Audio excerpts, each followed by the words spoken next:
Assalamualaikum warahmatullahi wabarakatuh. Bismillahirrahmanirrahim. Alhamdulillahi rabbil alamin. Wabihi nasta'in ala umuri dunya wad din. Wassalatu wassalamu ala ashrafi anbiya wal mursalin. Wa ala alihi wa sahbihi wa man sara ala nahjihi bi ihsanin ila yaumidin wa ba'd. Allahumma salli wa sallim wa barik wa an'im ala nabina Muhammadin wa ala alihi wa sahbihi ajma'in. Allahumma inna nas'aluka ilman nafi'a wa na'udzubika min ilmin la yanfa'. Ya Allah, berikanlah kami ilmu yang bermanfaat dan lindungilah kami dari ilmu yang tidak bermanfaat. Allahumma 'allimna ma yanfa'una wanfa'na bima 'allamtana. Ya Allah, ajarkanlah kami yang bermanfaat bagi kehidupan kami dan berilah manfaat dari apa yang Kau ajarkan kepada kami. Allahumma unsurna wal muslimin khasatan al-madhlumina minhum fi Filastin wa fi kulli makan. Allahumma aslih umurana kullaha wa aslih wulata umurina wahfadna wa baladana min kulli su' innaka waliyu dzalika wal qadiru alaih. Semoga Allah Subhanahu wa taala menolong kita dan seluruh saudara-saudara kita khusus yang terzalimi di Palestina dan di berbagai macam tempat. Dan semoga Allah Subhanahu wa taala memperbaiki segala urusan kita, urusan pemimpin-pemimpin kita, dan semoga Allah jaga kita dan bangsa kita dari segala keburukan. Amin ya rabbal alamin.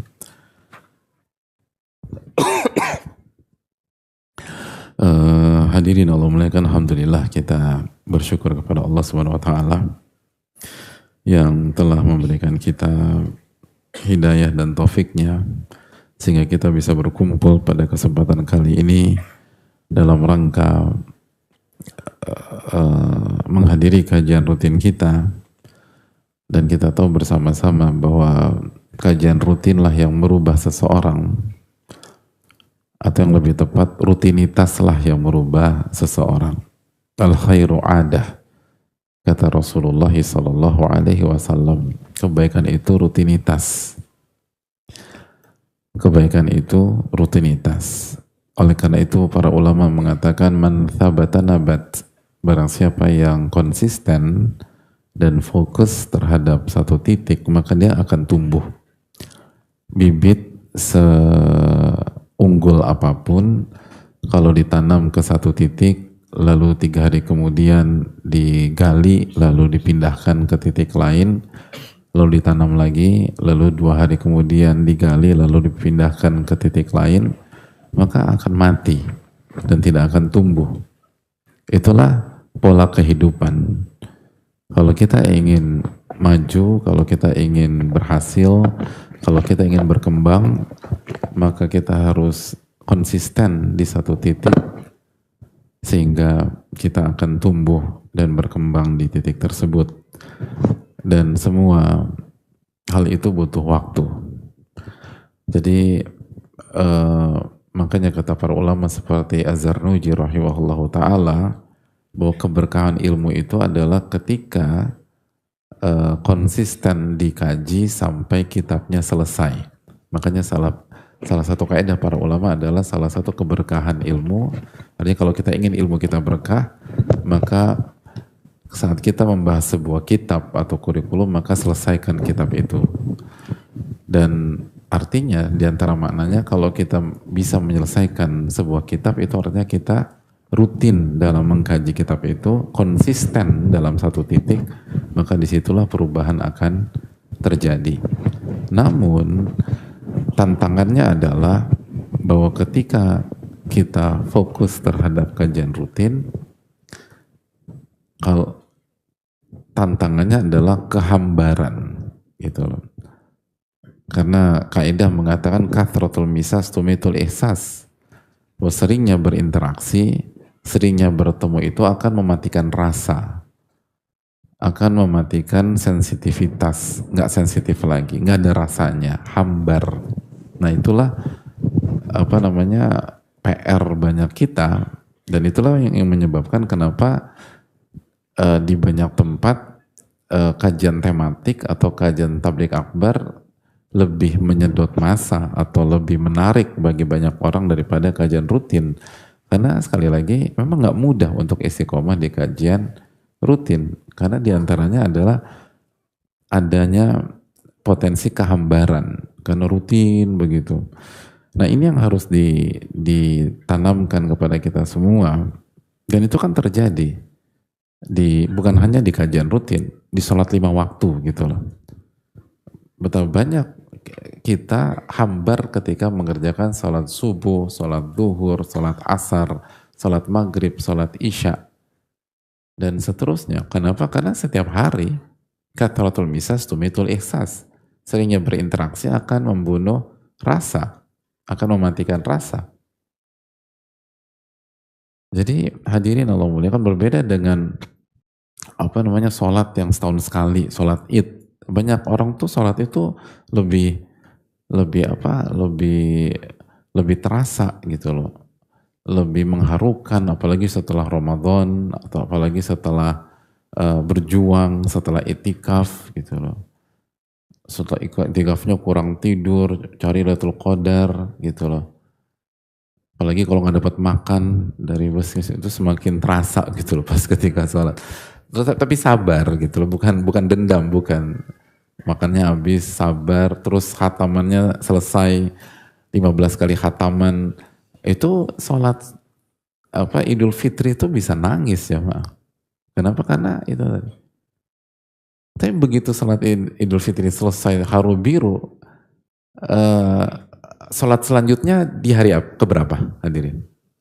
Sholat Idul Fitri kan hadirin terharu biru nih.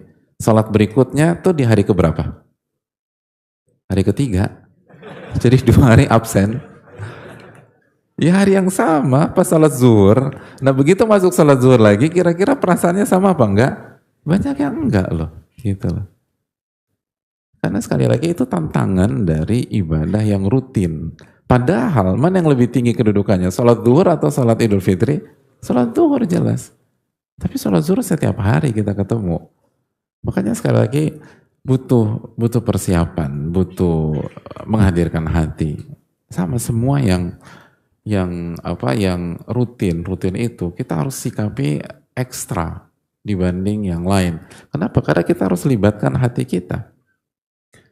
Kita harus libatkan jiwa kita. Innallaha la yaqbalu du'aan min qalbin ghafirin lahin. Allah nggak terima doa dari hati yang lalai dan tidak fokus. Sedangkan sholat itu doa, as-sholat itu doa. Sholat itu doa. Secara bahasa, secara etimologi. Nah begitu juga kalau kita bicara dalam konteks kajian, maka kalau kita ingin berhasil di setiap kajian rutin khususnya, maka perlu ada pengkondisian hati, perlu adanya pengkondisian jiwa, perlu adanya isti'anah secara ekstra kepada Allah Subhanahu wa taala, minta pertolongan kepada Allah Subhanahu wa taala, minta ilmu nafi, minta ilmu yang bermanfaat dan dilindungi dari ilmu yang tidak bermanfaat. Minta agar Allah mudahkan kita bisa khusyuk dan bisa ilmu itu masuk ke dalam hati kita, bukan hanya ke otak kita, bukan hanya kita pahami tapi bisa mempengaruhi jiwa dan hati kita. Lalu minta agar Allah memudahkan kita untuk mengamalkan ilmu tersebut. Lalu perbanyak istighfar kepada Allah Subhanahu wa taala. Jangan lupa baca doa keluar rumah. Allahumma bismillahi tawakkaltu 'alallahi la haula wala quwata illa billah. Lalu apa berikutnya? Allahumma inni apa? Bismika Allahumma amutu. Itu doa mau tidur. Pantesannya ngantuk ketika kajian. Yang dihafal doa mau tidur, bangun tidur, mau tidur, bangun tidur, gitu. Tapi ada orang kayak gitu. Saya tahu ada orang tuh begitu ustadznya masuk bacanya doanya itu Bismillahirrahmanirrahim amutu wa ahya. Lalu begitu ustadznya selesai doanya alhamdulillah di ahyana ba'da ma amatan wa ila nusyur. Itu ada beneran, serius, ini kisah nyata. Makanya jangan salah berdoa. Allahumma inni a'udzubika an adilla udhal au azila au uzal au adlima udhlam au ajhala yujhal alayya. Jadi kita minta agar Allah menjaga kita jangan sampai tergelincir. Tergelincir itu kan bukan hanya tergelincir fisik, tergelincir hati. Jadi ria, jadi sombong, jadi ujub misalnya pembahasan kita. Dan seterusnya. Itu hal yang sangat penting untuk kita renungkan. Jadi, nah kalau kita bisa mengkondisikan, jadi ada pengkondisian hati, pengkondisian jiwa sebelum kita berangkat ke kajian atau ikut kajian rutin, lalu kita misalnya kajian kita misalnya jam 5 kurang lebih, itu kan ada waktu untuk kita sholat asar dulu, kita zikir petang dulu, dan zikir petang kita jalani dengan kehusyuan dan seterusnya. Oh itu akan besar dampaknya dalam kehidupan kita. Dan terapkan itu dalam semua ibadah-ibadah rutin. Makanya kan sholat 5 waktu, ada qobliyah sebelum sholat, lalu ada bagi laki-laki rangkaian tersempurna adalah ketika dia sholat di masjid dan dia berwudu di masjid atau di rumah. Di rumah itu kalau kita renungkan itu kan semua pengkondisian. Berbeda antara orang ambil wudu di masjid dengan orang yang wudu di rumah. Itu semua pengkondisian, hadirin. Itu apalagi kalau jarak antara adzan dan qomatnya cukup leluasa untuk kita sholat qobliyah di rumah dulu. Apalagi kalau zuhur qobliyahnya 4 rakaat, jadi wudu qobliyah 4 rakaat, lalu jalan menuju masjid. Itu yang akan membuat kita lebih mudah khusyuk ketika sholat, karena setiap kita butuh pengkondisian, dan itu sangat logis gitu loh. Fisik sama kayak fisik. Hadirin yang butuh yang suka olahraga, kan kita butuh pemanasan, kita perlu warming up. Nggak bisa main langsung lari aja gitu loh. Nggak bisa langsung main bola aja. Semua harus dikondisikan. Sehebat apapun, nggak ada pemain, justru sebaliknya, salah satu yang menunjukkan pemain profesional dengan amatiran dan gaya-gaya nggak jelas kayak kita itu kan kedatangan ke lapangan gitu loh, suka main bola atau main apalah gitu, apa namanya dalam hidupnya, baca terus gitu hidup. Bisa kita main bola kita nih yang amatiran nggak jelas gini, kalau lapangan kita sewa jam 7 pagi, kita datang jam berapa? 7.30 kan gitu. Apalagi kalau nggak bayar gitu deh, nggak merasa tertekan gitu. Lapangan jam 7, kita 7.30. Tapi lihat profesional, kalau mereka pertandingan jam 7 malam, mereka datang jam berapa? Jam 1 siang, jam 2. Bahkan sebelum penontonnya datang, mereka udah datang duluan. Lalu mereka ngapain? Tidur? Enggak. Pemanasan, pengkondisian. Mereka pengkondisian, lalu nanti masuk lagi ke ruang ke ruang ganti, lalu persiapan, lalu strategi, lalu keluar lagi. Gitu. Jadi mereka datang sebelum penonton. Itu membedakan world class dengan kita level apa ya? Level RT, RW kayak kita begini itu tadi. Kalau kita kalau salah satu keperbedaannya pengkondisian. Kita lemah di pengkondisian. Nah, sekali lagi para ulama kita seperti Syekhul Islam mengatakan bahwa hati itu treatmentnya atau cara menyikapinya itu seperti badan.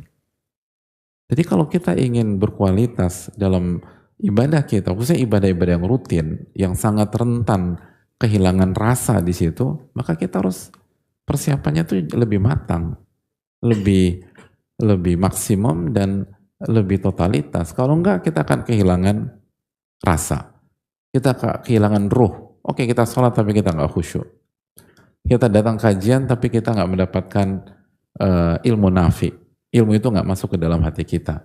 Ilmu itu nggak membuat kita berubah. Ilmu itu nggak membuat kita merenung dan mengevaluasi diri kita. Ilmu itu nggak membuat kita muhasabah. Ilmu itu nggak membuat kita menyadari kesalahan-kesalahan kita. Ilmu itu justru seringkali kita tembakkan ke pihak lain, ke orang yang kita kesel, yang udah benci duluan, daripada kita gunakan untuk mengislah atau memperbaiki diri sendiri. Dan itu seringkali terjadi. Maka penuntut ilmu dia tidak demikian. Maka Dia akan melakukan pengkondisian, dia akan istighfar, dia akan berdoa kepada Allah Subhanahu wa taala, dia minta ilmu yang bermanfaat dan dilindungi dari ilmu yang tidak bermanfaat. Dia akan baca doa keluar rumah, dia akan berzikir sepanjang perjalanan, dia akan perbanyak istighfar kepada Allah, semoga Allah bersihkan dia dari dosa-dosa dan sehingga hatinya ketika berhadapan dengan firman Allah dan hadis Nabi SAW dalam kondisi yang cukup bersih dan sudah dibersihkan dari dosa-dosa yang dilakukan dia beberapa waktu sebelumnya. Nah itu yang harus dibangun hadirin sekalian. Sama. Dan itu sangat logis, sangat logis. Tapi itu tadi, kalau masalah dunia kita bisa berpikir seilmiah itu. Tapi kalau udah berkaitan dengan akhirat, berkaitan dengan jiwa, berkaitan dengan hati, berkaitan dengan ibadah, benar-benar jomplang. Dan itu inkonsistensi. Kita punya standar ganda dalam hidup. Kalau itu masalah dunia, masalah syahwat, kita bisa well prepared, kita bisa persiapan yang sangat matang. Tapi kalau ini berkaitan dengan hati, jiwa, ini berkaitan dengan hak Allah Subhanahu wa taala, lupa kita sekedarnya. Yang penting udah ngerjain, yang penting aku kerjain, yang penting aku udah sholat, yang penting aku kan udah ngaji. Tapi ruh dari itu semua kita tidak dapatkan. Padahal seharusnya hak Allah harus lebih diprioritaskan. Sebagaimana Allah nggak pernah lupakan kita selama ini, maka bagaimana bisa kita gampang melupakan Allah Tabaraka wa Ta'ala? Bahkan sekali lagi, Allah lah yang bisa memberikan kita kebaikan dan mencegah keburukan terhadap kita. Nggak ada yang bisa kecuali Allah Subhanahu Wa Ta'ala. Nabi SAW mengatakan, "Lau annal ummata lau ijtama'at ala an yanfa'uka bi syai' dan yanfa'uka bi syai' illa ma kataballahu lak." Apabila seluruh umat berkoalisi untuk mensupport Anda, untuk mendukung Anda, maka mereka tidak akan mampu kecuali apa yang Allah takdirkan kepada Anda. Dan di sisi lain, wala in ijtama'u ala an yadurruka bi syai'. Nabi SAW melanjutkan, apabila seluruh umat berkoalisi untuk menjegal Anda, untuk menjatuhkan Anda, untuk menghempaskan Anda, maka mereka tidak akan berhasil kecuali apa yang Allah takdirkan kepada Anda. Kalau untuk manusia kita bisa persiapan dan pengkondisian sematang itu, padahal mereka nggak bisa memberikan apapun kepada kita, kecuali apa yang ditakdirkan Allah Subhanahu Wa Taala kepada kita. Lalu bagaimana dengan hak Allah Subhanahu Wa Ta'ala? Ini penting. Jadi jangan sampai kita memberikan sisa untuk Allah Subhanahu Wa Ta'ala. Atau kita punya standar ganda dan kita lebih semangat, lebih perfeksionis kalau berhadapan dengan dunia, berhadapan dengan makhluk, berhadapan dengan manusia, berhadapan dengan bos kita, berhadapan dengan klien, berhadapan dengan orang-orang strategis. Tapi kita tampil apa adanya dan cenderung meremehkan kalau kita sedang berada dan berhadapan dengan hak Allah Subhanahu wa Ta'ala. Ini yang perlu kita tanamkan bersama-sama jamaah sekalian. Dan semoga Allah memberikan kita ilmu nafi dan melindungi kita dari ilmu yang tidak bermanfaat. Amin ya rabbal alamin. Jamaah yang Allah muliakan, dengan pembahasan kemarin kita alhamdulillah telah menyelesaikan keterangan tentang bab ujub, dan ini adalah kegagalan atau masalah yang sangat besar di dalam dunia ilmu dan hijrah kita, karena orang yang ujub tidak akan pernah berhasil istiqomah. Dan hadirin yang Allah muliakan, hendaknya kita menjaga diri kita dari ujub dengan berbagai macam variannya, dengan berbagai macam kondisinya. Dan semoga Allah SWT memberikan kita taufik untuk menjaga diri kita dari ujub itu sendiri. Allahu ta'ala alam bisawab.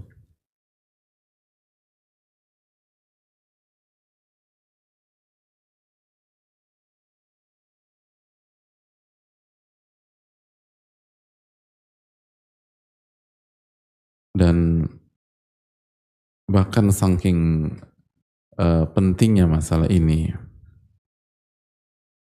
saking pentingnya masalah ini, eh, sampai-sampai Allah Subhanahu wa Ta'ala mentakdirkan adanya dosa dalam kehidupan kita, jemaah. Sebagaimana yang disampaikan oleh Nabi SAW dalam hadis Anas bin Malik, "Laulam takunu tudhnibun la khiftu alaikum ma huwa akbaru min dhalik." Kalau saja kalian tidak berdosa, saya khawatir kalian terkena hal yang jauh lebih besar daripada dosa itu sendiri. Lalu Nabi SAW mengatakan al-ujub, al-ujub, ujub dan ujub. Terpukau dengan diri sendiri. Bayangkan semengerikan itu orang yang tertipu dengan ketaatannya, tertipu dengan prestasinya, tertipu dengan pencapaiannya, tertipu dengan amal solehnya, tertipu dengan kebaikan-kebaikan yang dia buat, tertipu dengan kesantunan dan kelembutannya, tertipu dengan sholatnya, puasanya, zikirnya, kajiannya, dan seterusnya. Lau lam takunu tudhnibun la khiftu alaikum ma huwa akbaru min dhalik. Kalau kalian tidak pernah melakukan dosa, justru aku khawatir kalian terkena hal yang lebih berat dan lebih mematikan dari itu, yaitu al-ujub, al-ujub, ujub, ujub. Sekali lagi, ini menunjukkan bahwa ujub itu sangat menakutkan, sampai-sampai Nabi SAW mengatakan demikian. Jadi salah satu hikmah kenapa kita ditetapkan oleh Allah Subhanahu wa Ta'ala, kullu bani Adam khata', setiap anak Adam banyak melakukan kesalahan, wa khairul khata'ina tawwabun, dan yang terbaik dari mereka yang banyak bertaubat kepada Allah Subhanahu wa Ta'ala.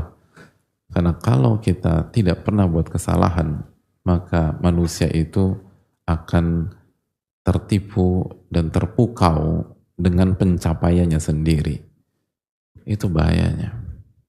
Makanya kita sampaikan bahwa ujub adalah penyakit bagi orang-orang yang punya prestasi, bukan orang-orang gagal.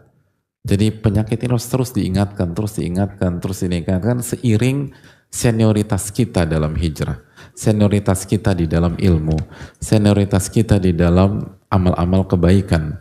Justru semakin Anda senior, semakin tinggi level Anda, itu semakin besar peluang Anda terpukau dengan diri Anda sendiri dan seluruh pencapaian-pencapaian Anda. Dan akhirnya hancur. Dan Allah mengatakan itu syirik. Dan yang menjadi sekutu Allah diri Anda sendiri. Itu yang dijelaskan sebagian para ulama seperti Syekhul Islam, kalau riya yang menjadi sekutunya Allah itu pujian manusia. Tapi kalau ujub diri Anda sendiri. Jadi bayangkan sampai seperti itu. Jadi makanya jamaah sekalian Allah muliakan, yang perlu kita camkan bahwa tujuan kita belajar itu bukan jadi tujuan kita belajar dalam tanda kutip, quote and quote, itu bukan jadi pahlawan.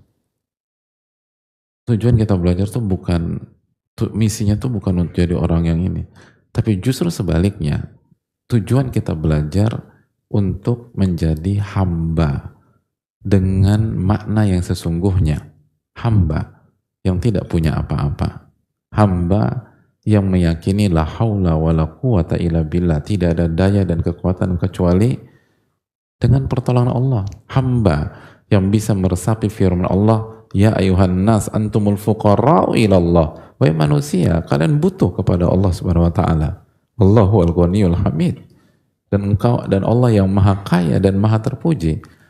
hamba yang sadar akan dosa-dosa dia, hamba yang tidak tidak tidak tidak bisa atau sadar bahwa dirinya tidak bisa bersyukur dengan sebenarnya bersyukur. Bukankah ilmu mengajarkan kita bahwa setiap kenikmatan harus kita syukuri? Dan ketika kita berhasil mensyukuri nikmat tersebut, maka keberhasilan kita dalam bersyukur adalah kenikmatan dari Allah yang harus kita syukuri. Maka ketika kita mensyukuri keberhasilan kita bersyukur terhadap nikmat Allah, maka itu adalah kenikmatan dari Allah yang harus kita syukuri. Maka ketika kita mensyukuri kenikmatan, ketika kita bisa mensyukuri keberhasilan kita, mensyukuri nikmat Allah tersebut, maka itu adalah kenikmatan berikutnya yang harus kita syukuri. Sampai pada titik kita menyerah dan kita nggak bisa menunaikan hak Allah yang bernama syukur tersebut dengan maksimum. Itulah tujuannya ilmu. Bukan tanpa merasa tinggi, bukan merasa besar, bukan merasa jago. Jadi artinya kalau mungkin kita mendengar di urusan dunia ada from zero to hero, kita berpikir from hero to zero.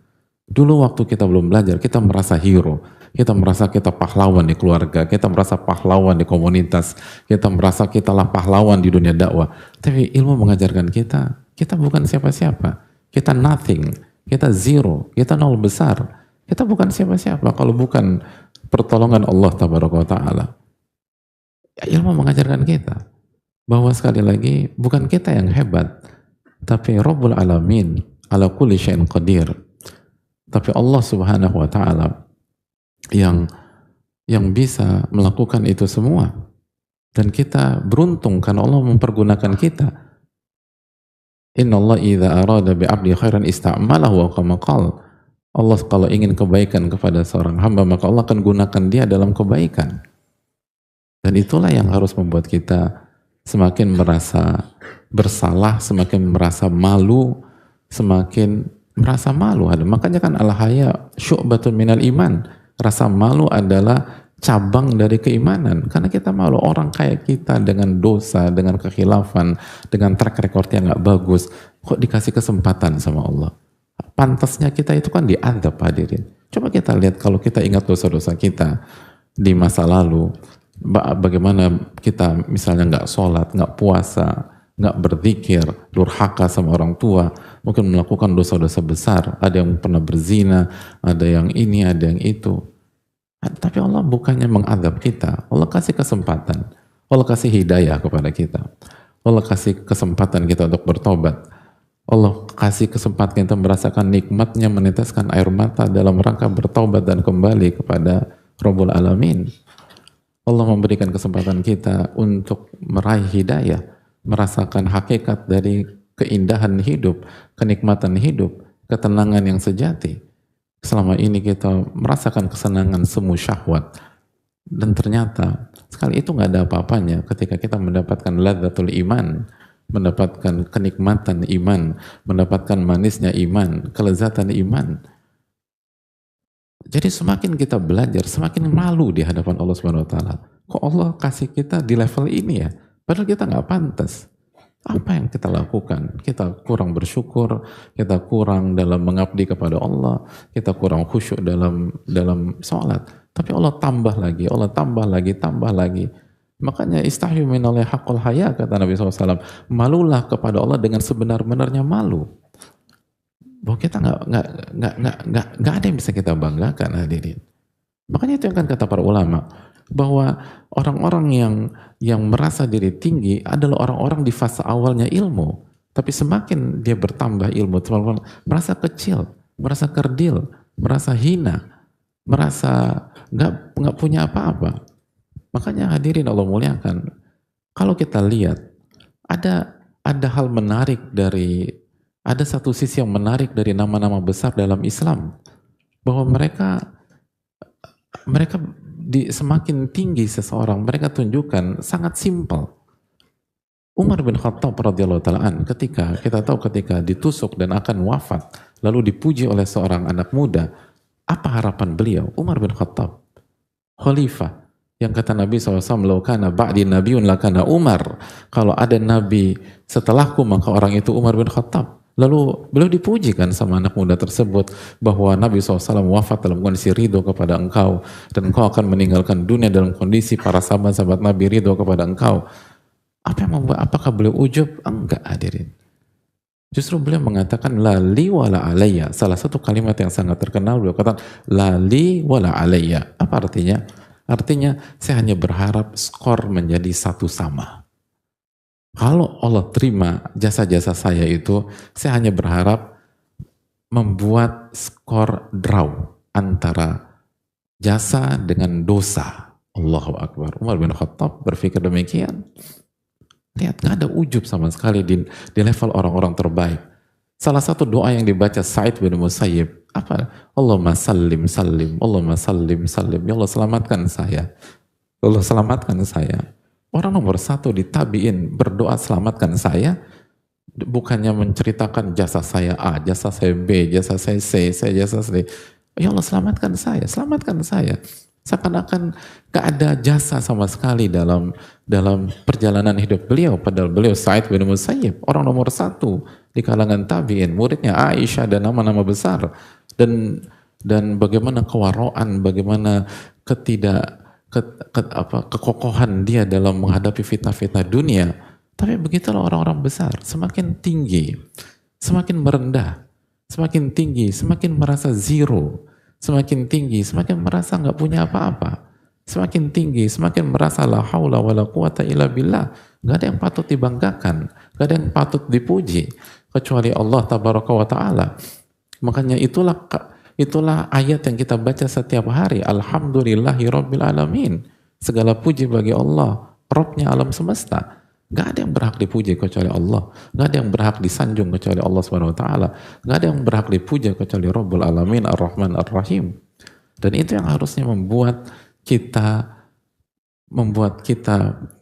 istiqomah dalam ilmu, karena ilmu itu bukan membuat kita menjadi arogan, membuat kita menjadi merasa tinggi, merasa hebat, merasa berjasa, ini semua gara-gara saya. Justru sebaliknya, semakin tinggi, semakin sadar betapa jomplangnya antara nikmat Allah Subhanahu wa ta'ala dengan kinerja kita sebagai hamba. Betapa jomplangnya antara anugerah yang Allah berikan kepada kita dibanding dengan performa kita sebagai seorang hamba. Alangkah jomplangnya nikmat-nikmat Allah dengan kekhusyuan kita pada saat kita sholat, pada saat kita baca Quran. Coba renungkan lagi hadirin sekalian.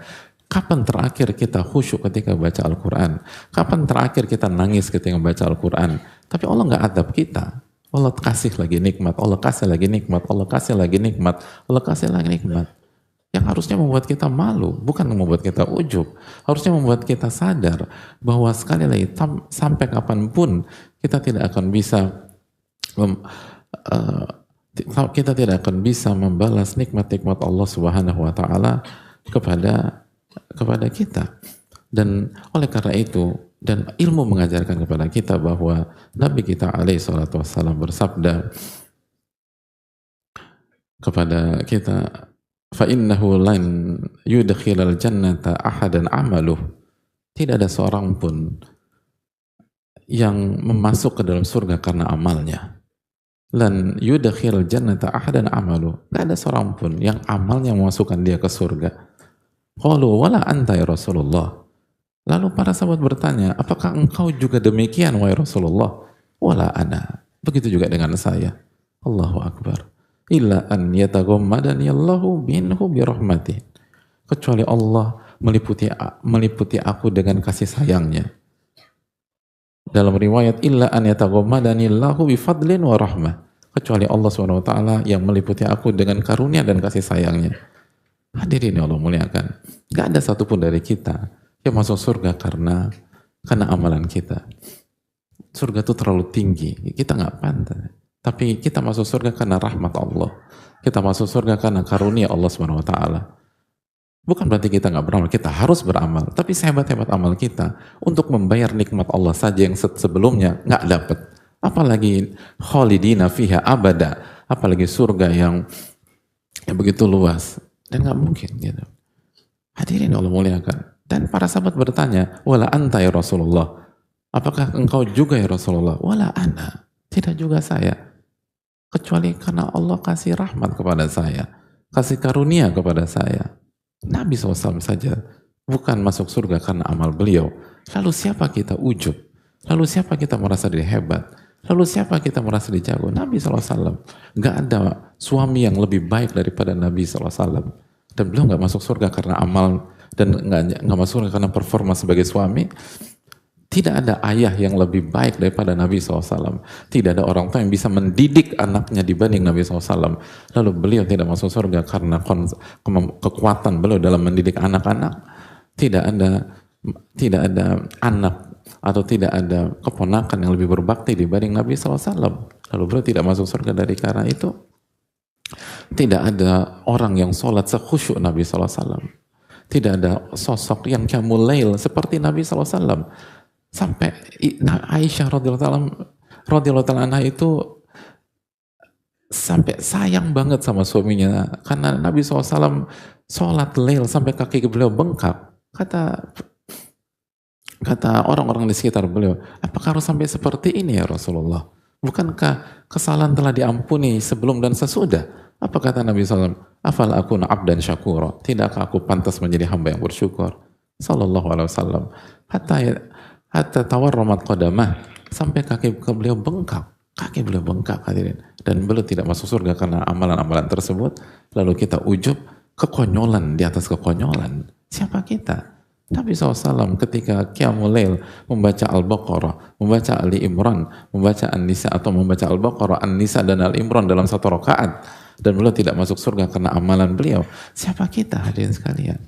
Beliau Rasulullah SAW yang rela meninggalkan kampung halaman, tanah air dalam rangka hijrah. Kita paling mentok-mentok pekerjaan, hadirin. Kita mentok-mentok beberapa bisnis. Itu pun kayaknya udah ngedumel segala macam. Nabi SAW tinggalkan semua. Dan beliau tidak masuk surga karena amalan-amalan tersebut. Dan beliau kasih statement yang jelas. Illa an yadaghomadanillahu bifadlin wa rahmah. Saya masuk surga karena kasih sayang Allah. Dan karunia Allah Subhanahu Wa Ta'ala. Kalau Nabi SAW demikian, maka kita lebih-lebih daripada hal tersebut. Yang memasukkan kita ke surga, itu bukan karena kita datang di kajian ini atau di kajian-kajian yang lain. Yang membuat kita masuk surga bukan karena sholat kita, bukan karena zikir kita. Pasti kita lemah, tetap kita harus beramal, tetap kita harus beribadah. Tapi apa yang bisa dibanggakan dengan amal-amal tersebut? Kita bisa masuk surga karena Allah sayang sama kita. Karena Allah memberikan kasih sayangnya kepada kita. Allah memberikan karunia-Nya kepada kita. Jangan bisa membuang. Jadi tahu dirilah kita. Malulah kepada Allah. Jangan berbangga diri. Anda masuk surga bukan karena amal Anda. Dan amal Anda nggak ada yang bisa dibandingkan. Siapa di antara kita dengan mereka? Kita, jangankan bicara orang-orang saleh terdahulu yang jago-jago seperti Abu Bakar, Umar, Utsman, Ali. Hadirin tahu kan sejarah bagaimana Nabi SAW membangun Masjid Nabawi. Masjid Nabawi itu dibangun di atas tanah yang dimiliki oleh dua anak yatim, Sahal dan Suhail. Dua anak yatim, dua anak kecil, anak yatim. Lalu ketika Nabi SAW, Nabi mengatakan, karena semua atau secara umum orang-orang Madinah menawarkan tanah dan rumahnya untuk Rasulullah SAW. Dan kata Nabi SAW, untaku yang akan memutuskan karena dia dituntun oleh Allah Subhanahu Wa Taala. Dan akhirnya untanya berhenti di sebuah tanah yang ternyata tanahnya Sahal dan Suhail, dua anak yatim yang ada pada saat itu. Dan disitulah Nabi SAW membangun masjid. Dan ketika Nabi SAW membayar uang tanah kepada Sahal dan Suhail, dua anak yatim, anak kecil hadirin. Apa kata dua anak kecil itu? Nggak perlu bayar. Ini buat Rasulullah dan Rasulnya. Nggak usah bayar. Siapa di antara kita pernah ngasih tanahnya untuk agama Allah?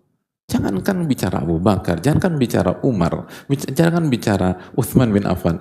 Berhadapan dengan dua anak kecil saja di masa itu, kita nggak ada apa-apanya, hadirin. Nggak ada apa-apanya. Lalu kita membanggakan diri kita, lalu kita ujub, lalu kita terpukau.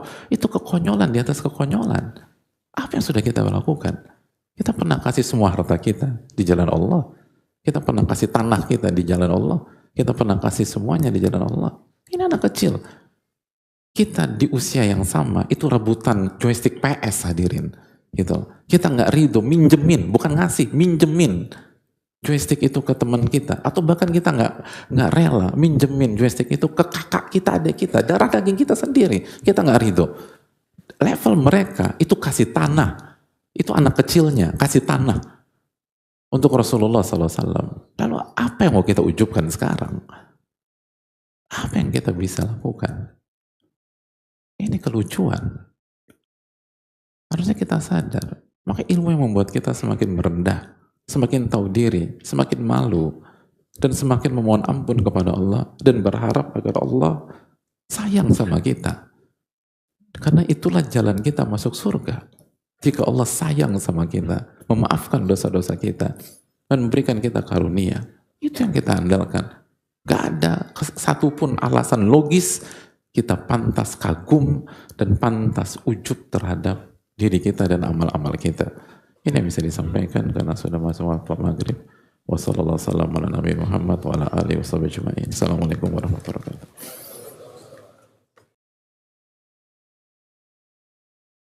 Assalamualaikum warahmatullahi wabarakatuh. Bismillahirrahmanirrahim. Alhamdulillah wassalatu wassalamu ala Rasulillah wa ala alihi wa sahbihi wa man wala ba'd.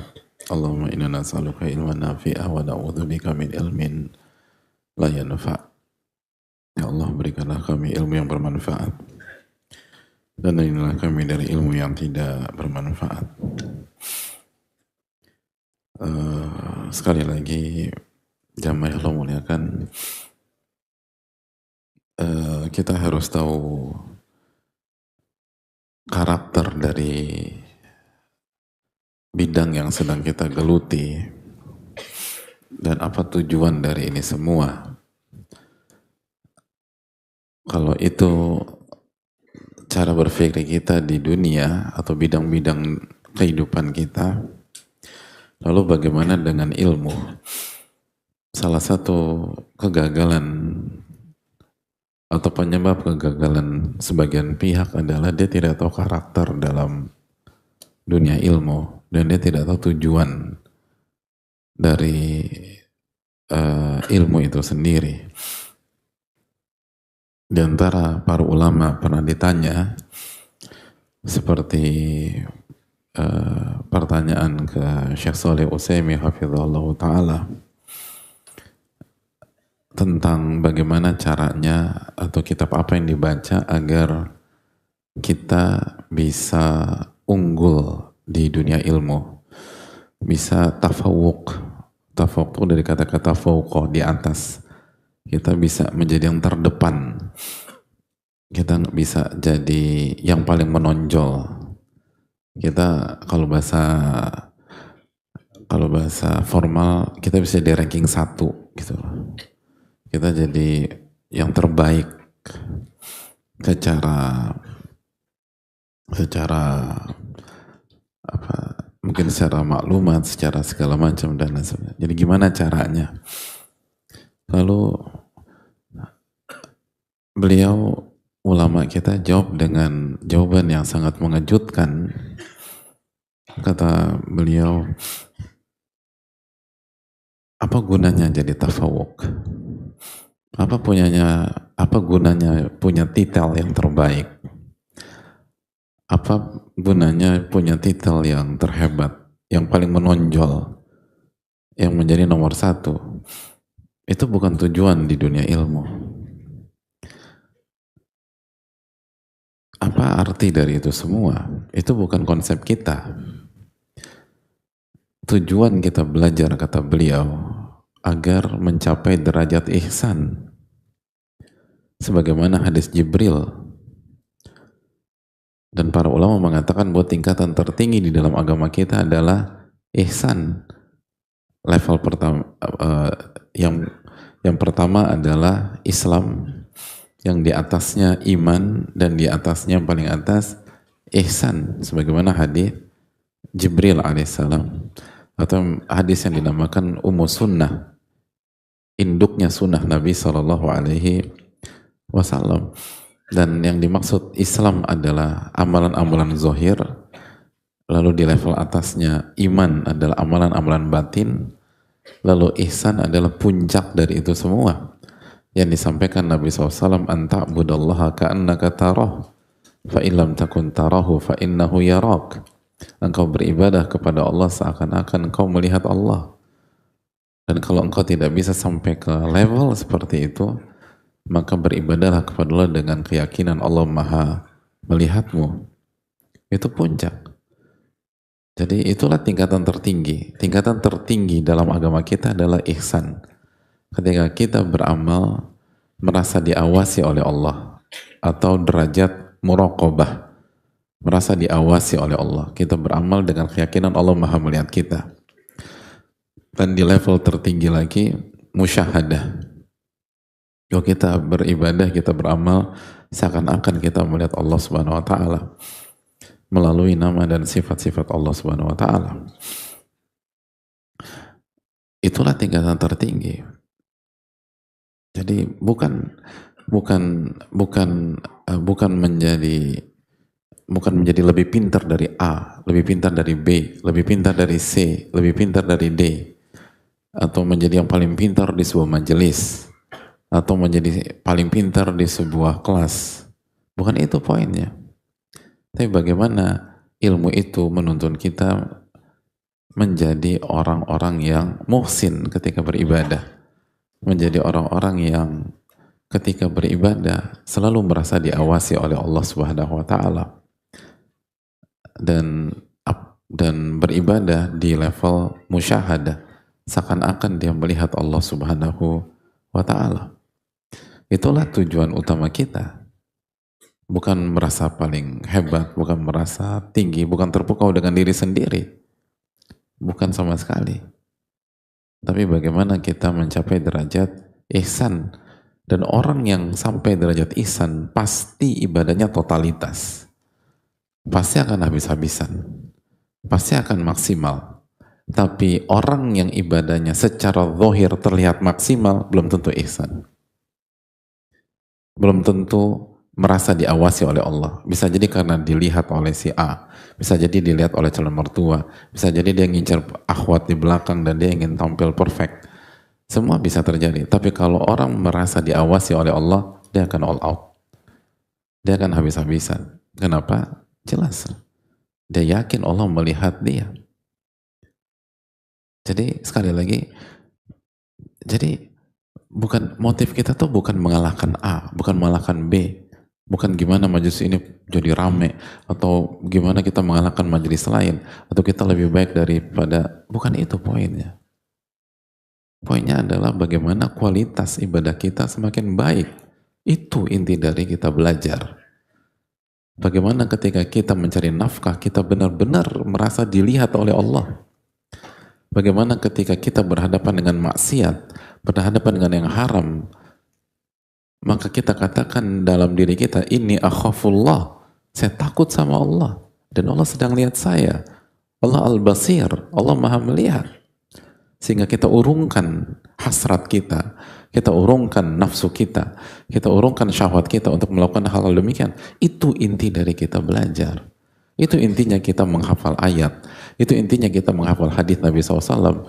Itu intinya kita duduk di majelis-majelis ilmu, di depan buku-buku para ulama, agar kita bisa memperbaiki ibadah kita, agar kita bisa memperbaiki amal kita, agar kita bukan hanya Islam secara zohir, secara penampilan, atau bukan hanya hijrah secara penampilan, tapi kita benar-benar hijrah zahiran wa batina, secara zahir dan secara batin di level tertinggi. Itu cita-cita yang harus dimiliki oleh setiap penuntut ilmu. Bukan ujub, hadirin. Itu nggak ada, itu tidak boleh ada di agenda kita. Kagum sama diri sendiri, itu jelas gagal kita. Orang-orang yang ihsan nggak mungkin ujub. Orang-orang yang ihsan nggak mungkin terpukau dengan dirinya sendiri. Orang-orang yang ihsan nggak mungkin tertipu dengan pencapaiannya. Bahkan sebaliknya, orang-orang yang ihsan merasa belum melakukan apapun. Dan orang-orang yang ihsan merasa malu di hadapan Allah Subhanahu wa taala. Dan itu yang harus kita capai. Bagaimana kualitas ibadah kita membaik. Bagaimana kualitas amal soleh kita membaik, bagaimana kita lebih baik lagi menjadi suami. Kenapa? Karena Allah Maha melihat kita.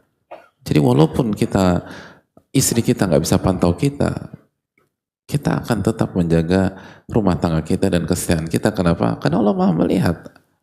Fa'in lam takun taraw fa'innahu yarak.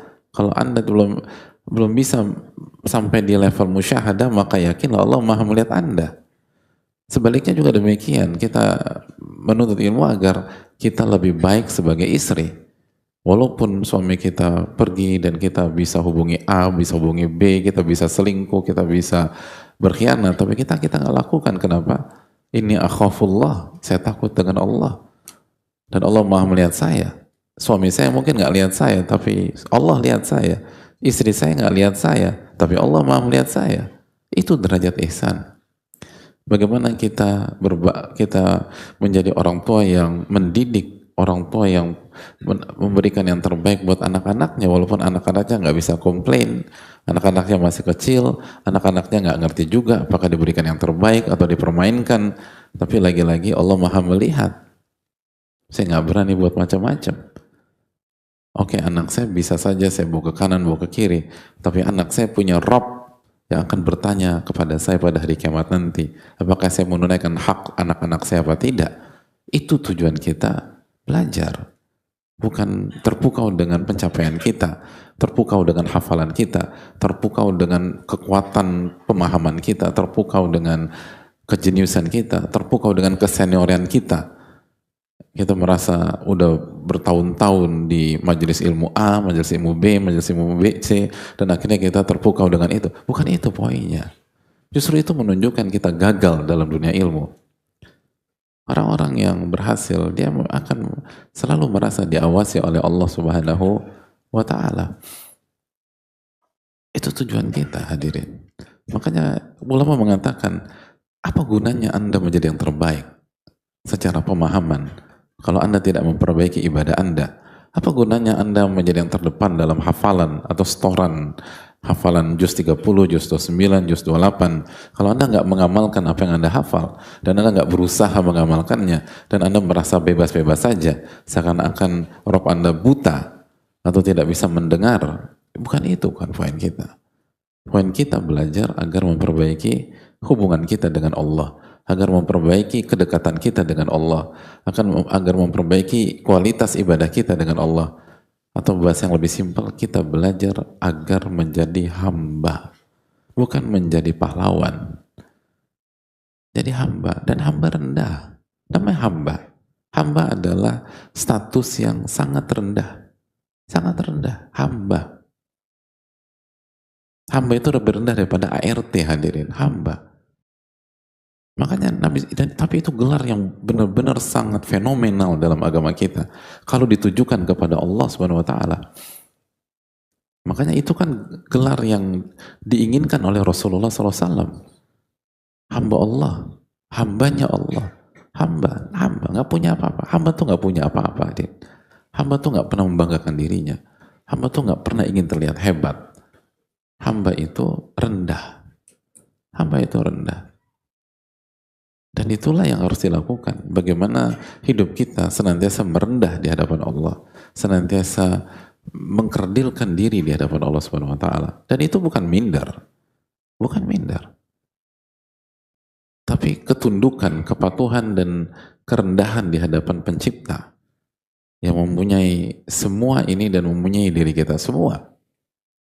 Oleh karena itu yang harus dimasukkan. Makanya ini basic yang ditanamkan para ulama sebelum belajar bab-bab ilmu. Itu yang dikatakan al-adab qoblal ilm, adab sebelum ilmu. Jadi sebelum Anda belajar tentang toharoh, belajar tentang sholat, belajar tentang ini, dan wawasan Anda semakin luas, Anda harus tahu dulu konsepnya. Makanya para ulama mengkaji buku-buku seperti ini sebelum itu semua. Agar apa? Agar jangan sampai perjalanan kita di dunia ilmu sudah panjang, tapi kita salah alamat, kita salah destinasi, kita salah tujuan, dan akhirnya kita ingin mengangkat diri kita, menyombongkan diri kita, ujub terhadap diri kita, ingin terlihat hebat dan terpukau, orang tuh harus ke kita. Tidak, diri. Bukan itu poinnya. Kita ingin jadi hamba. Kita ingin dekat dengan Allah Subhanahu wa taala.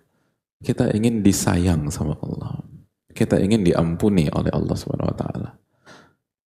Kita ingin Allah ampuni segala kekhilafan dan dosa-dosa kita. Itu yang kita inginkan. Kita ingin Allah ridho dengan kita. Dengan segala kekurangan kita, keterbatasan kita, margin dan gap antara ilmu dan pengamalan kita. Itu yang kita harapkan. Kalau itu berhasil, apa artinya yang lain, jamaah sekalian? Buat apa semua orang muji kita tapi Allah nggak ridho sama kita? Buat apa kita dipuji si A, si B, si D, tapi Allah murka sama kita? Untuk apa kita mendapatkan sanjungan sama dari banyak pihak, tapi Allah nggak memaafkan dosa-dosa kita? Ini harus kita renungkan. Kita harus back to basic, kembali ke fondasi kita. Kita belajar untuk menjadi hamba, bukan menjadi pahlawan, bukan menjadi nama besar yang terpukau dengan namanya sendiri, bukan itu. Tapi kita ingin merendah, merendah, dan merendah. Dan kita ingin mencapai derajat ihsan. Kalau mengerjakan sesuatu totalitas, bukan karena manusia, tapi karena takut kepada Allah Subhanahu wa taala dan berharap kepada Allah dan mencintai Allah Subhanahu wa taala. Itu tujuan kita dalam belajar. Itu tujuan kita menuntut ilmu. Itu tujuan kita datang ke sini. Itu tujuannya, bukan untuk sebatas ngerti, paham, dan itu semua penting. Paham, hafalan penting, mengerti penting. Tapi itu pengantar agar kita sampai pada derajat penghambaan, ubudiyah, dan mentauhidkan Allah Subhanahu wa ta'ala dengan sebenar-benarnya tauhid, mengagungkan Allah setinggi-tingginya dan merendahkan diri kita serendah-rendahnya. Itu yang kita harapkan. Dan kita tahu itu nggak akan berhasil kecuali ditolong oleh Allah Subhanahu wa ta'ala. Oleh karena itu hadirin sekalian, jangan sampai salah alamat, jangan sampai salah tujuan, jangan sampai salah cita-cita. Ini bukan tentang kita, ini tentang Allah Tabaraka wa ta'ala. Yang harus diagungkan adalah Allah, bukan diri kita. Yang harus dipuji adalah Allah, bukan diri kita. Yang harus disucikan itu Allah, bukan diri kita. Diri kita pendosa, hadirin. Diri kita kotor. Kullu bani Adam khata'. Setiap anak Adam banyak melakukan kesalahan. Itu poin. Dan disitulah kita akan menikmati dunia ilmu.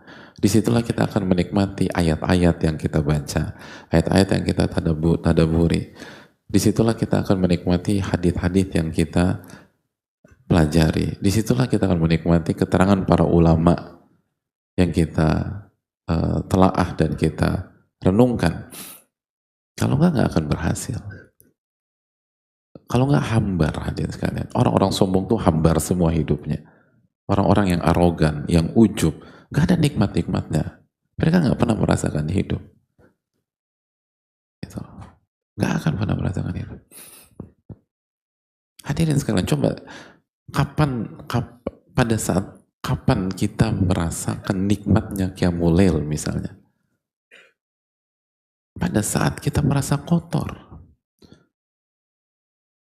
Kapan kita merasa nikmatnya 10 malam terakhir? Pada saat kita merasa kotor lalu kita baca Allahumma innaka afuwun tuhibbul afwa fa'fu anni. Itu nikmatnya luar biasa. Pada saat apa jamaah haji itu banjir air mata pada saat wukuf di Arafah?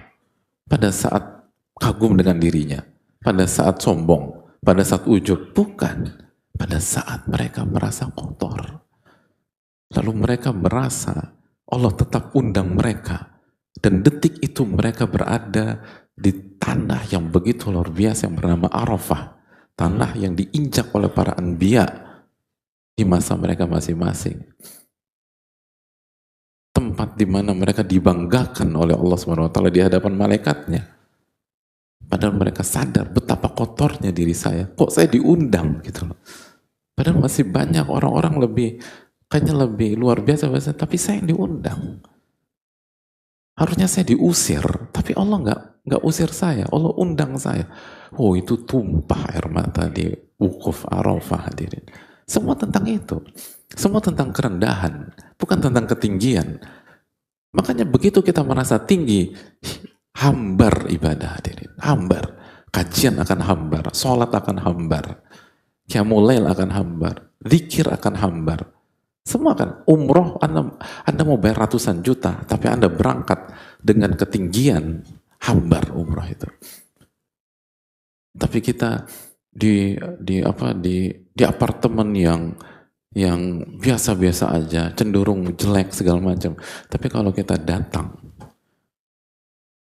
sambil bertalbiyah, labbaik Allahumma labbaik, ya Allah saya datang memenuhi undanganmu, dalam kondisi kita merasa diri kita kotor, kita merasa rendah, kita merasa nggak ada apapun. Itu dari apartemen sampai Masjidil Haram nangis, hadirin. Dan kita merasakan sensasi ibadah. Itu ibadah. Ibadah ketika kita merasa diri rendah di hadapan Allah. Bukan merasa diri tinggi dan terpukau dengan diri. Dan spotlight harus menghadap kepada kita. Bukan itu. Semua perhatian harus tersorot ke Rabbul Alamin. Bukan kita. Kita hanya hamba. Yang la haula wa la quwata illa billah. Tidak ada daya dan kekuatan kecuali dengan pertolongan Allah. Coba lihatlah. Kapan kita merasa tersentuh kita baca Quran? Kenapa sekali lagi dulu waktu kita hari-hari pertama taubat, itu air mata bisa ngucur terus. Ini nangis, ini nangis, ini nangis. Ingat lagi dulu. Kenapa sekarang air mata itu hilang? Padahal kita sudah hijrah itu selama 3 tahun, 4 tahun, 5 tahun, 10 tahun. Karena dulu kita merasa kotor. Maka air mata itu mudah untuk kita keluarkan. Tapi sekarang tertipu kita. Terpukau. Merasa diri senior. Merasa diri udah lama. Merasa diri punya titel. Mungkin bukan titel secara formal, tapi titel masyarakat. Dan pada saat itulah berangsur-angsur rasa itu hilang dalam diri kita. Nggak ada. Coba kita lihat ketika kita sebagai suami dan kita merasa tinggi di hadapan istri kita, merasa hebat, merasa kita yang pemimpin, kita yang paling jumawa. Apa rasanya sholat pada saat itu? Apa rasanya baca Quran pada saat itu? Pada saat kita bisa bentak-bentak istri kita sampaikan arogansi kita kepada dia. Iya, Anda bisa caci maki istri Anda, tapi kenikmatan dicabut dari diri Anda. Kenapa? Karena Anda merasa besar. Coba lihat para istri yang misalnya arogan, alfa, lalu membantah suaminya. Oke, Anda bisa bantah suami Anda lebih pintar daripada suami Anda. Tapi coba Anda sujud, Anda bisa nangis? Gak bisa. Gak bisa. Ibadah itu kerendahan. Ibadah itu merasa diri kecil di hadapan Allah. Ibadah itu ketika kita merasa kotor di hadapan Rabbul Alamin. Itu yang membuat kita menikmati. Menikmati. Coba ketika jamaah umroh lalu tawaf, lalu hadirkan perasaan bahwa saya yang terbaik, saya memang layak diundang, saya hebat, saya banyak prestasi. Apa nikmatnya tawaf pada saat itu? Walaupun jarak antara kita dengan Ka'bah hanya dalam beberapa langkah kaki saja, tidak ada rasa sama sekali. Tapi coba kita tawaf, atau nggak usah, atau mungkin dari antara jamaah nonton. Karena kita belum mampu, kita hanya bisa nonton siaran langsung dari kejauhan, dari Jakarta, ngelihat live-nya Masjidil Haram. Lalu kita hadirkan perasaan, saya tuh pengen ke sana, gitu. Tapi apa ya, pantas, gitu. Saya banyak dosa, tapi saya yakin Allah tuh maha mengijabah doa. Saya masih punya harapan. Itu walaupun jarak antara kita dengan Masjidil Haram ribuan kilo, itu air mata tertumpah, hadirin. Dan kita merasakan kenikmatan. Dan kita merasa dekat dengan Robnya Ka'bah. Sama Ka'bahnya jauh. Tapi wa idza sa'alaka ibadi anni fa inni qarib. Tapi kalau Allah mengatakan, kalau hambaku bertanya tentang diriku, katakan aku dekat. Ujibu da'wata da'i idza da'an. Aku kabulkan doa para peminta jika dia meminta. Falastajibu li, sambut seruanku dong. Wal yu'minu bi, beriman kepada aku, la'allahum yarsyudun, agar mereka mendapatkan petunjuk. Ini bukan tentang fisik hadirin, ini tentang bagaimana hati kita. Setinggi apa arogansi kita, atau serendah apa jiwa kita di hadapan Allah Subhanahu wa taala. Anda mau dekat dengan Ka'bah, tapi kalau hati Anda merasa tinggi, gak ada rasa itu ibadah. Gak ada rasa. Dan ada banyak orang sudah membuktikan hal itu. Dan sebaliknya, ada orang gak pernah ke sana, tapi tiap malam tuh bisa nangis, minta sama Allah Subhanahu wa taala. Ada banyak orang jamaah haji itu belum sampai sana, baru diumumkan visanya keluar tahun ini, udah nangis jamaah, udah rasanya indah udah, dan tenggelam dalam keindahan. Kenapa? Karena dia merasa diri kotor, merasa diri kecil, merasa diri kerdil. Siapa saya? Lalu Allah undang saya pada tahun ini, Allahu Akbar. Jadi setiap kita merasa diri rendah, disitulah kenikmatan akan hadir. Disitulah ladzatul iman akan datang. Disitulah kita masuk ke sebuah keindahan dimensi yang kita nggak pernah rasakan sebelumnya. Dan itu jauh lebih tinggi daripada kesenangan syahwat yang seolah-olah dengan gimmick terlihat indah. Itu nggak ada apa-apanya jamaah. Orang yang pernah merasakan kenikmatan iman, tumpahnya air mata, lalu lamanya sujud, lalu qiyamul lail di 10 malam terakhir Ramadan, atau qiyamul lail di luar Ramadan, atau umroh atau haji, atau apapun ibadah yang dilakukan, tapi dengan kerendahan hati, dengan keterpurukan karena banyak melakukan dosa, tapi punya husnudzon dengan Allah, harapan sama Allah. Oh, itu nikmatnya luar biasa. Itu ibadah. Itu ibadah. Dari situ kita sedikit tahu kenapa seorang Bilal itu gak peduli mau dicambuk, mau dihinakan, mau dibakar, mau diapapun, dan dia tetap mengatakan Allah, Al-Ahadul Ahad. Ngerti kita, kok bisa ada orang kayak demikian? Kita jadi ngerti kenapa Sumayyah, seorang wanita tua, itu gak bergeming, mau dibakar, mau diikat, mau disiksa, tetap dia berada di atas imannya, karena mereka merasakan kelezatan yang gak bisa dirasakan hanya dengan ucapan. Dia harus rasakan itu jamaah, baru dia akan rasa itu betapa nikmatnya hal demikian. Dan itu gak akan bisa kalau hati kita masih ada kesombongan, masih ada keujuban, masih ada merasa diri hebat. Gak bisa. Itu harus benar-benar jatuh sejatuh-jatuhnya. Makanya sekali lagi, kenapa? Coba kita lihat hadirin. Sholat itu, apa dzikir yang paling banyak kita bacakan? Takbir, Allahu Akbar. Allah yang maha besar. Bukan kita yang besar. Tapi Rob kita yang maha besar. Kita kerdil. Kita kecil. Kita zero. Kita bukan hero. Kita zero.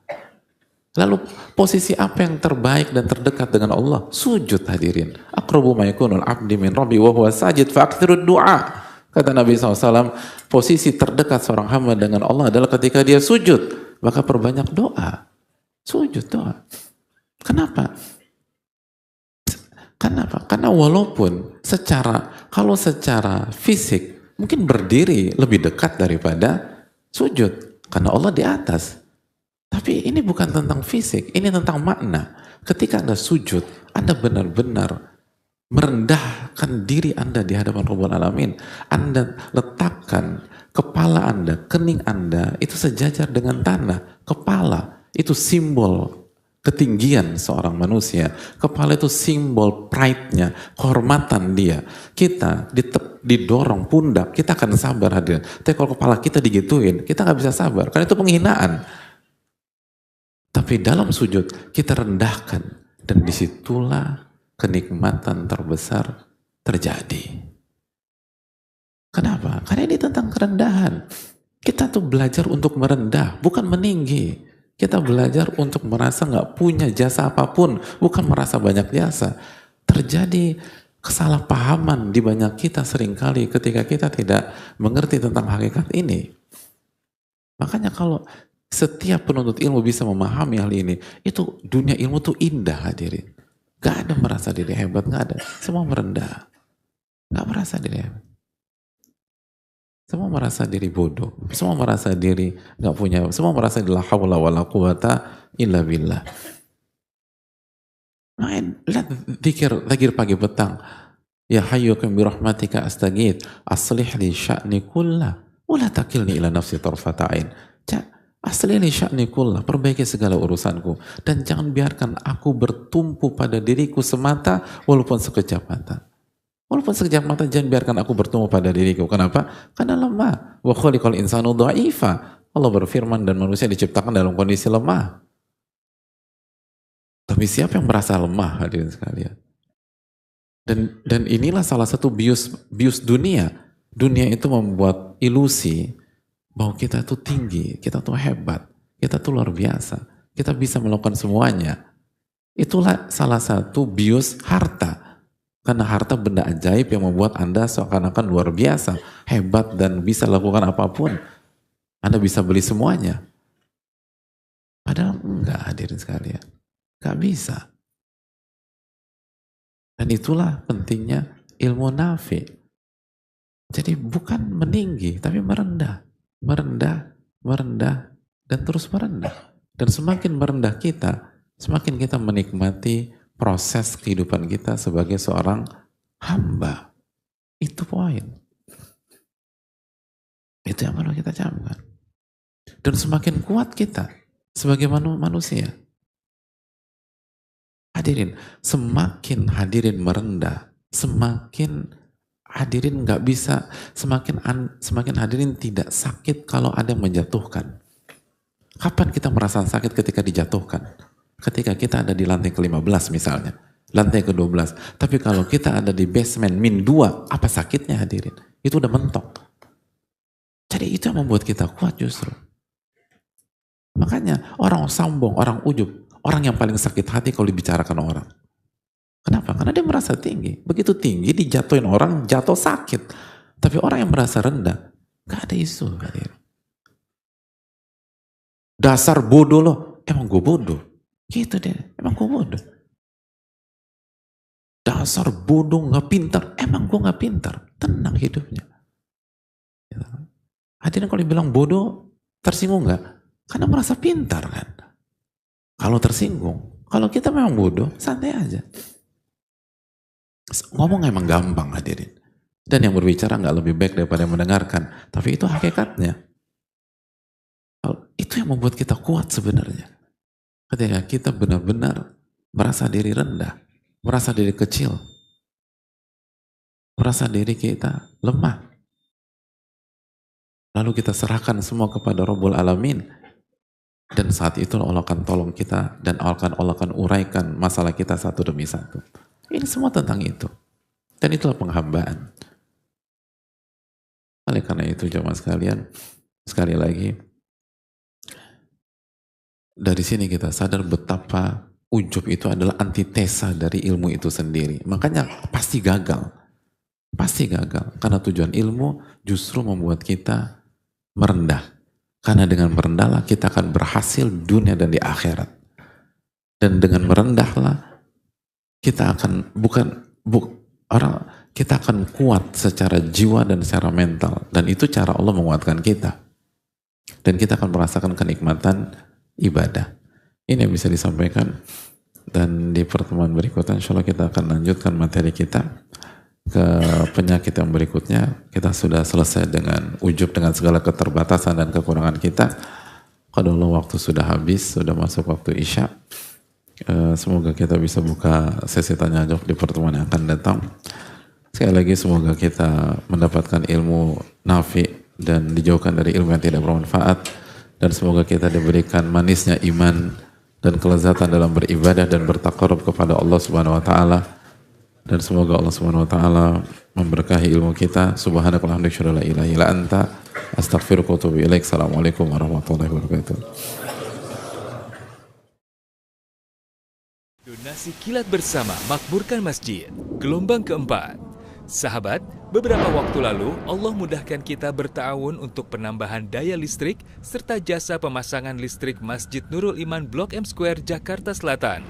Atas izin Allah, program donasi kilat bersama Makmurkan Masjid gelombang 4 dibuka dengan target program sebagai berikut. Pengadaan 20 unit AC 5 PK, pengadaan 7 unit AC 10 PK, peralatan dan jasa pemasangan panel dan AC, pengadaan 6 unit speaker dan kelengkapannya, pengadaan air curtain 29,5 meter, peralatan dan jasa pemasangan air curtain, penarikan listrik air curtain, dengan total dana program sekitar 1,5 miliar rupiah.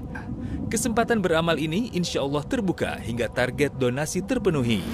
Bagaimana akad program ini?